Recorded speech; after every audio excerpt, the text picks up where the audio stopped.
In this video, I'm going to show you how to delete a demo account in PU Prime.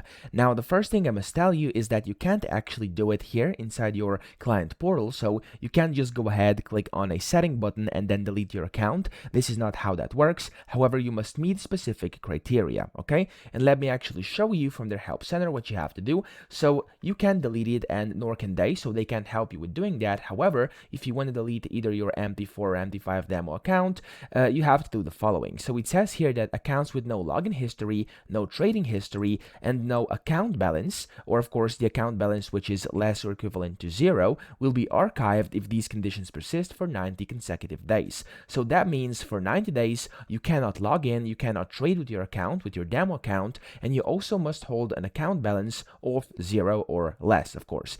So that's basically all you have to do to get your account deleted, and after that, after 90 days or roughly 3 months, it's going to get archived and you won't be able to see it over here anymore. Okay, so that's how you do it. I hope this video helped you out. If it did, please subscribe to the channel and help me out as well.